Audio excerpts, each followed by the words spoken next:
الله وبركاته.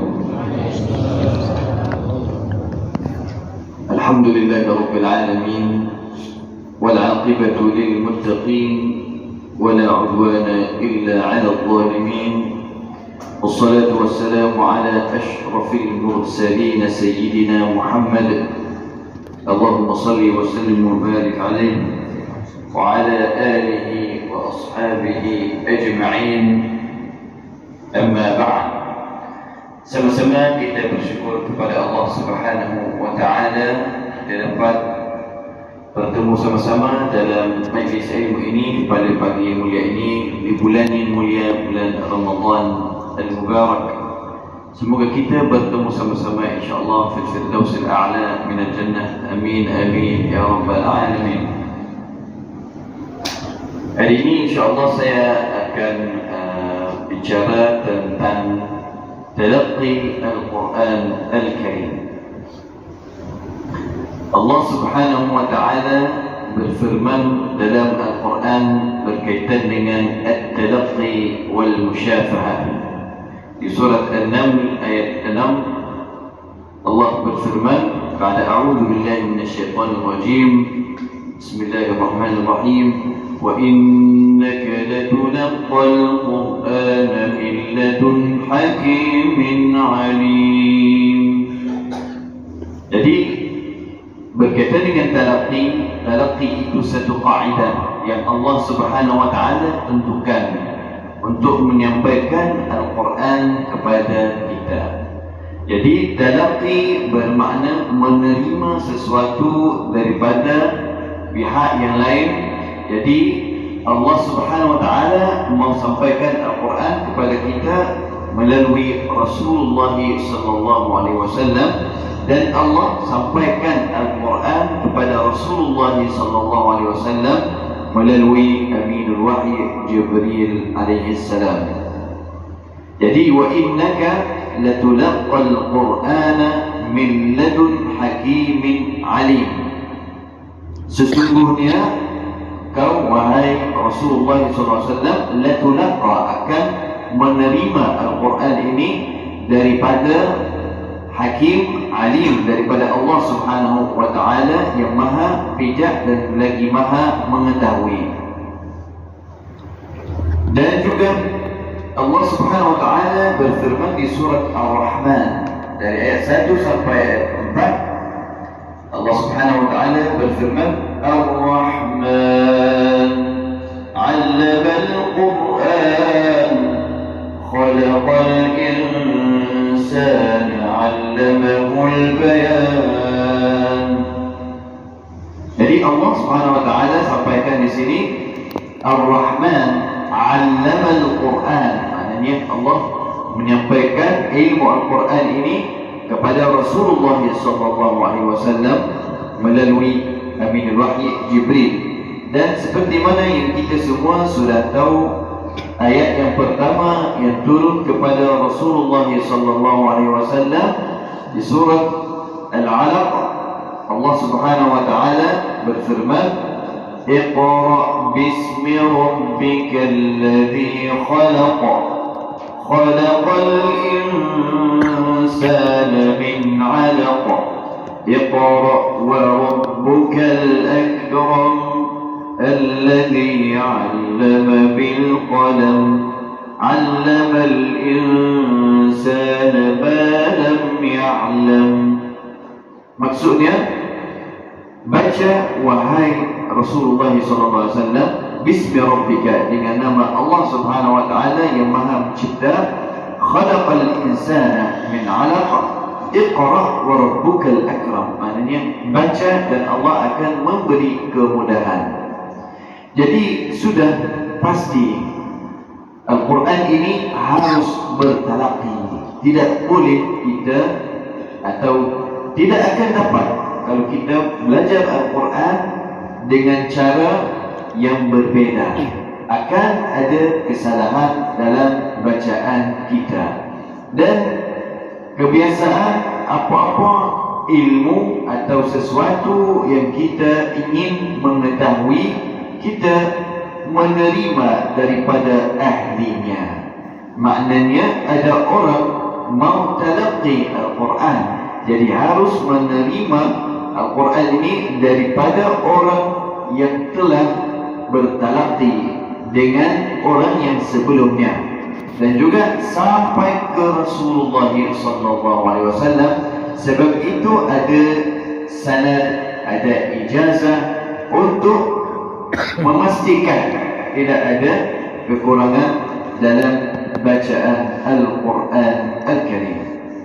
Dan juga apabila kita ikut cara sebagaimana Allah Subhanahu Wa Taala sudah tentukan, kita belajar Al-Quran dengan talaqi, kita akan dapat pahala dan akan dapat cara bacaan yang benar, dan banyak faedah yang kita akan dapat.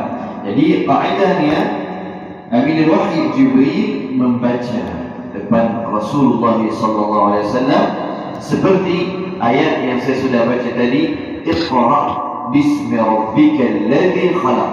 Jadi Aminul Wahyi Jibril baca satu ayat atau satu bagian, dan Rasulullah SAW ikut sebagaimana bacaan Jibril alaihissalam.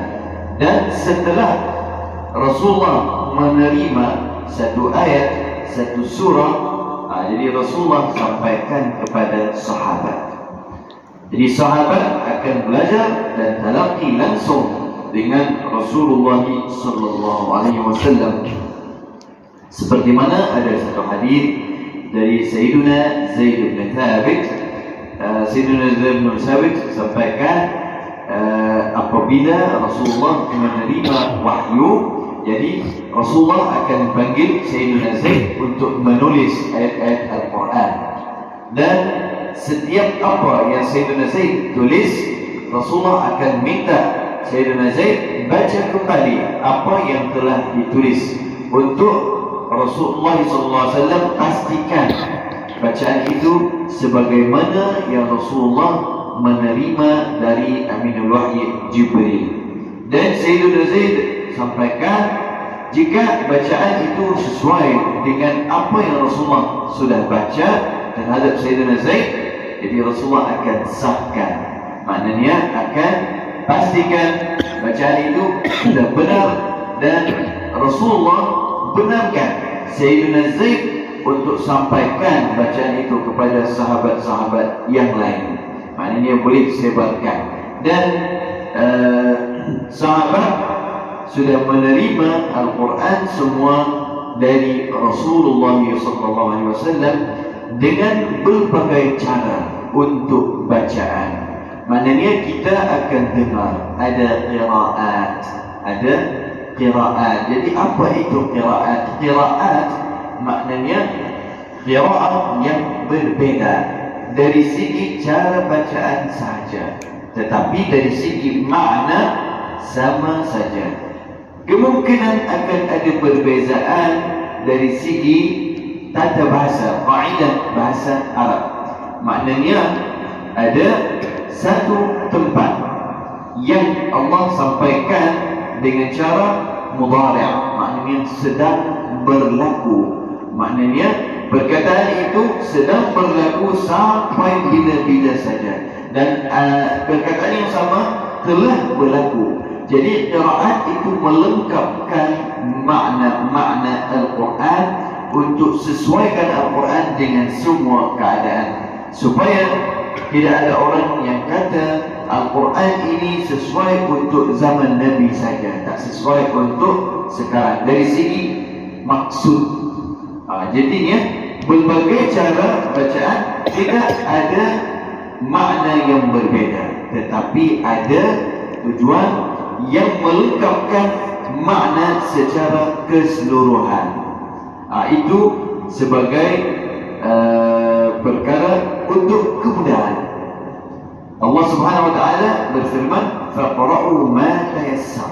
Maknanya baca apa yang mudah. Jadi kita tidak wajib kita baca dengan semua qiraat.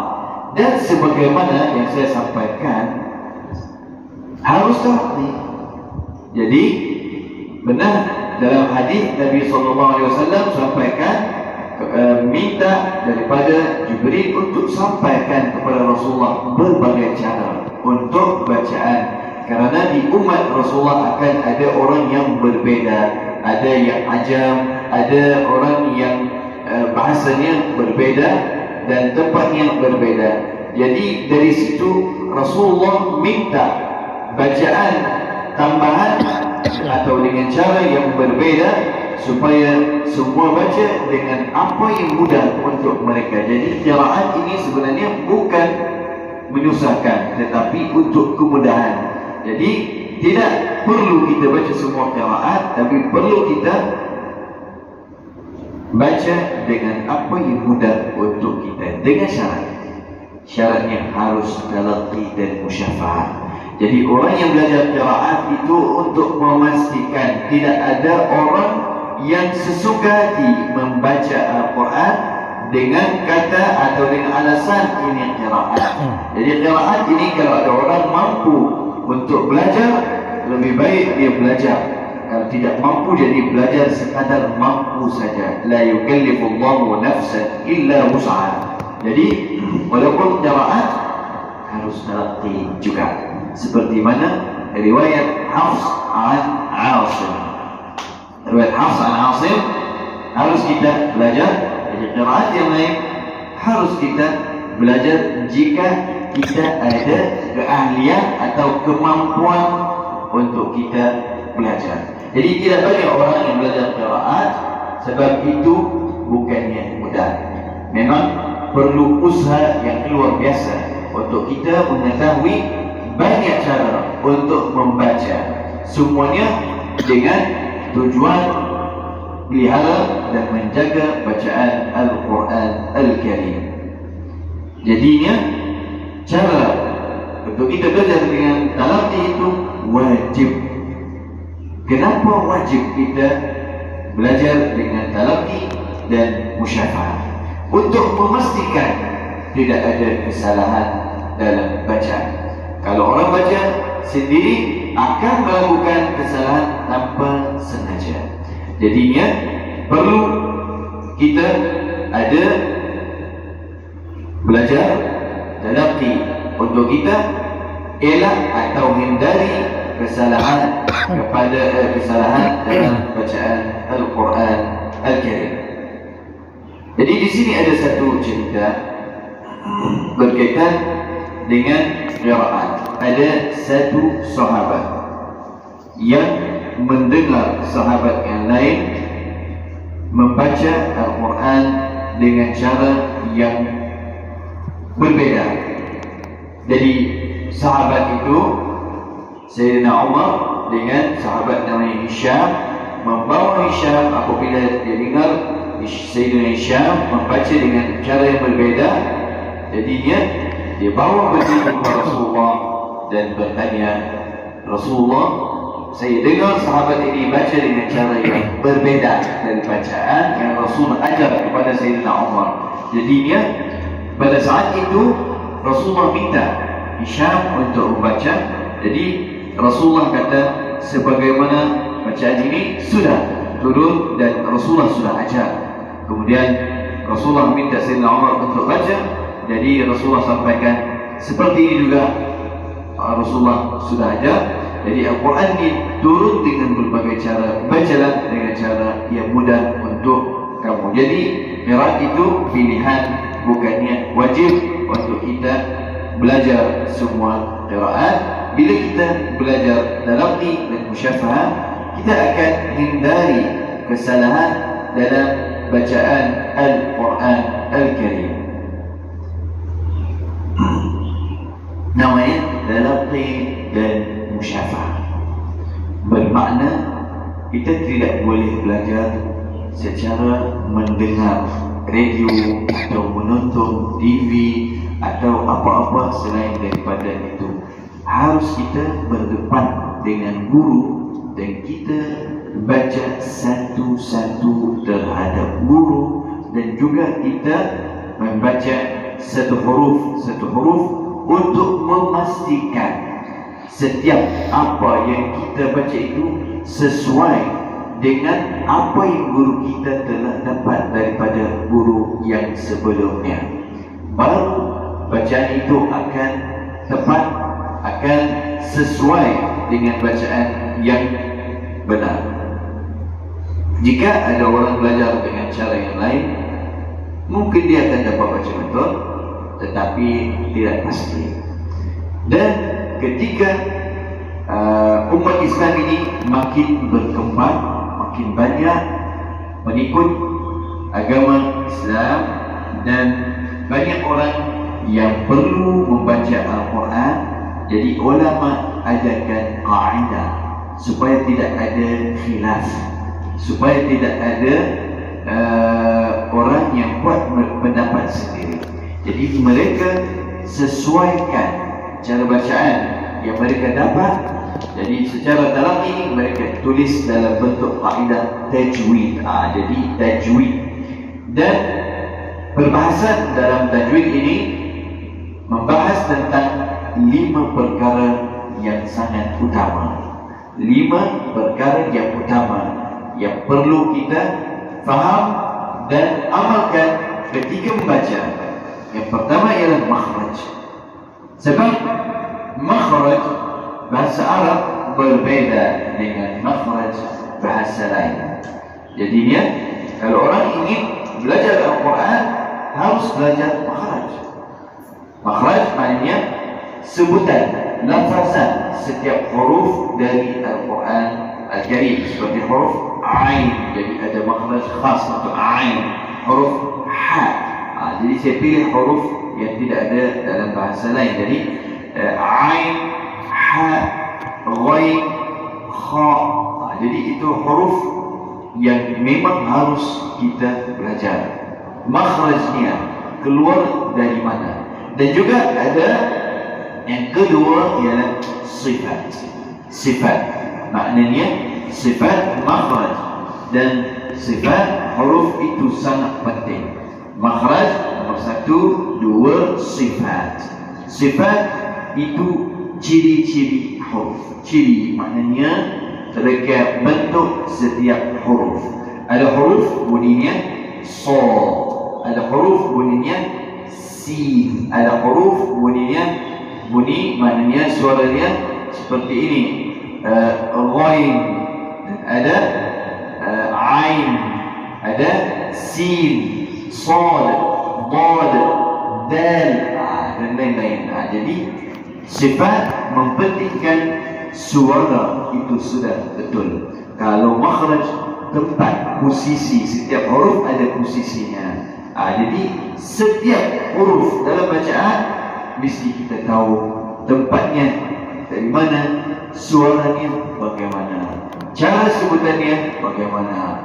Itu gabung sifat dan makhraj.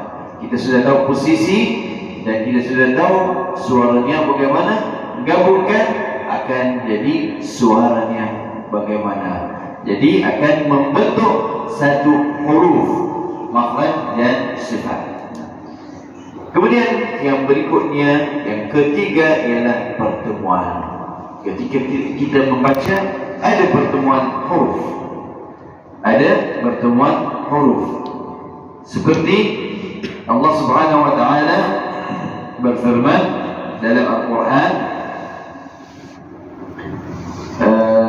ayat yang ada hukum ثم أورثنا الكتاب الذين اصطفينا من عبادنا فمنهم ظالم لنفسه ومنهم مقتصد pertemuan huruf. Kemudian ومنهم سابق pertemuan huruf. ومنهم سابق بالخيرات ومنهم سابق بالخيرات بإذن الله ذلك هو الفضل الكبير. Jadi di sini dalam ayat ini Bila sebut thumma awrathna al-kitaba alladhina safaina min ibadina, dalam bacaan bagian ini lebih makhraj dan sifat. Jadi di situ ada makhraj dan sifat yang perlu kita jaga. Faminhum, sudah ada pertemuan huruf. Nun bertemu dengan ha, izhar halqi, pertemuan huruf. Zalimun li nafsi, zalimun, pertemuan huruf juga. Zalimun, bukan zalimun li nafsi, zalimun, idgham bila gunnah. Jadi yang mana yang sudah belajar tajwid, sudah tahu ini pertemuan huruf. Jadi ada di sini ada idgham bila gunnah. Li nafsi, wa minhum, izhar halqi juga. Wa minhum muqtasid, idgham mutamathilin, maknanya ada huruf yang sama bertemu. Jadi kita tidak baca wa minhum muqtasid. Bila orang tak belajar tajwid, bila dibaca rasa susah membaca Al-Quran. Satu halaman pun sampai kadang-kadang 15 minit tak siap, sebab dia tak belajar tajwid. Dia nak masuk satu gedung tapi kunci tidak ada. Jadi dia cari pintu sini sana, tak tahu mau masuk dari mana. Jadinya sama juga jika kita mau baca Al-Quran, tak tahu cara, tak tahu hukum, kita akan rasa susah. Sebab bila baca wa minhum muqtasid sangat susah. Tapi bila kita baca wa minhum muqtasid, ada kemudahan di situ untuk gabungkan dua huruf yang sama. Yang pertama mati, yang kedua berbaris. Namanya idgham mutamathilain shaghir. Itu ulama yang keluarkan di zaman Nabi. Wa minhum muqtasid saja, tak ada kaedah mutamathilin apa cara bacaan. Tapi ulama kajikan dan pastikan sesuai dengan apa yang mereka belajar dan terlatih dengan guru-guru yang sebelum mereka. Muqtasidun wa minhum, idgham ma'al gunnah. Muqtasidun, bukan muqtasidun wa, muqtasidun wa minhum sabiqun, iqlab.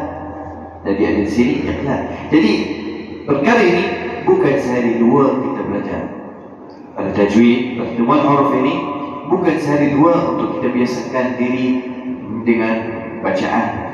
Dia perlu masa yang tidak kurang dari 6 bulan untuk kita mendapat lancar dan bisa untuk kita menyebut setiap pertemuan huruf. Itu yang ketiga.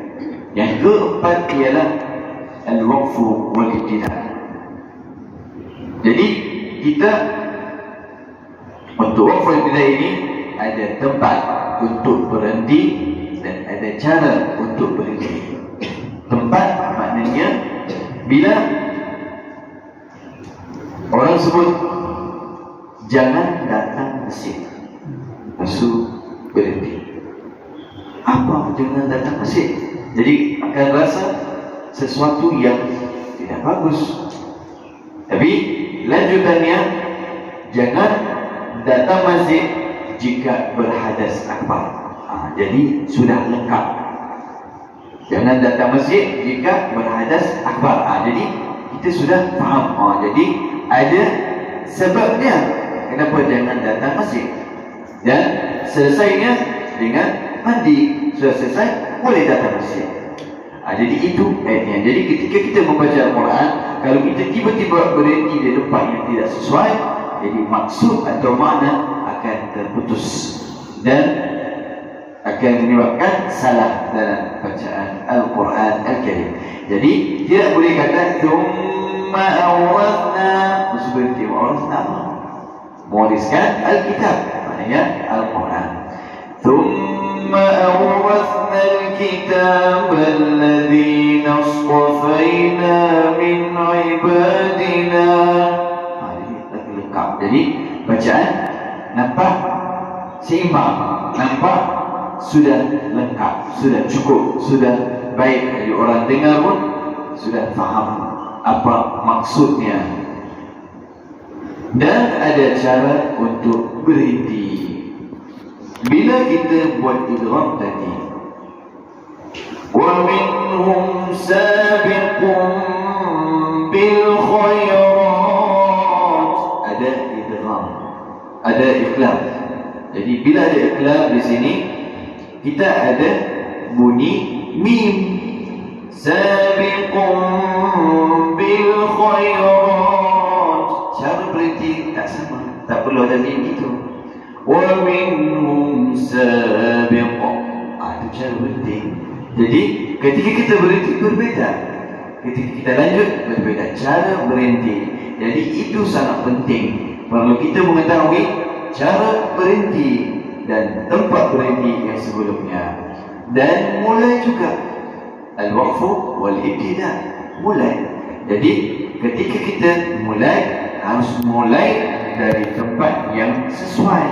Tak boleh kita mulai dari tempat yang tidak sesuai untuk memberi maksud yang lengkap. Jadi contoh orang baca Alhamdulillahi Rabbil Rabb, Alhamdulillah Rabb, berhenti masuk Al-Alamin. Tak boleh dari Al-Alamin, harus ambil kembali Alhamdulillahi Rabbil Alamin, baru lengkap. Jadi tempat mulai itu juga, dan ada cara untuk mulai. Jadi tak semua tempat akan mulai dengan cara yang sama. Contoh di sini, فَمِنْهُمْ ظَالِمٌ لِنَفْسِهِ. Lam sudah sabtu. Kenapa lam sudah sabtu? Karena ada idgham bila gunnah. Zalimul li. Jadi ada sabtu. Idgham menyebabkan ada tasydid di sini, ada syaddah atau tasydid. Bila kita berhenti, bila kita mulai li saja, tak perlu li nafsi, tak perlu tasydid lagi. Jadi li nafsi, tapi ini bukan tempat mulai, hanya memberi contoh saja. Jadi waqful kita itu sangat penting.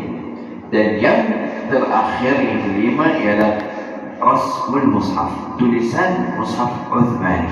Tulisan mushaf Uthmani itu sangat penting sebab dia akan membantu untuk kita melihat di mana gunnahnya, di mana ada huruf alif yang tidak tertulis dengan huruf besar. Contoh perkataan bil khairat, ada alif kecil. Jadi contoh juga Allah, tidak ada alif di situ tapi kita sebut alif. Jadi ketika kita membaca, kita melihat, kita faham bagaimana cara bacaan yang sebenar. Jadi kelima perkara ini akan membantu untuk kita. Kalau orang mau talaqi, sebenarnya harus belajar semua ini dulu. Sudah selesai baru dia talaqi. Ketika dia belajar, dia talaqi contoh-contoh saja. Ketika dia membaca, dia sudah tahu semua, jadi boleh baca. Sebab kalau langsung baca, seperti orang dapat seekor kambing untuk makan, takkan dia makan sekaligus. Dia simpan dan dia ambil sedikit, makan hari ini sedikit, besok makan lagi, atau minggu depan makan lagi sampai habis. Dia boleh habis seekor, tapi beransur-ansur, bukan sekaligus. Jadi kalau kita mau belajar tajwid, tak boleh semua sekali, harus beransur-ansur. Dan kita faham setiap apa yang kita belajar, dan kita juga amalkan apa yang kita belajar. Sudah fasih, sudah bagus, kita boleh semak bacaan orang lain. Orang lain datang talaqi dengan kita sebab itu sudah ada keahlian untuk memastikan bacaan Al-Quran sebagaimana bacaan Rasulullah SAW. Mohon maaf kalau ada lebih masa. Ya, itu saja yang saya ingin sampaikan kepada semua pada pagi ini. Semoga insya-Allah apa yang saya sampaikan ada manfaatnya untuk diri saya dan untuk semua. Wa fi hadzal qadri kifayah wa min Allah Subhanahu wa taala al-hidayah. Barakallahu fikum. Wassalamualaikum warahmatullahi wabarakatuh.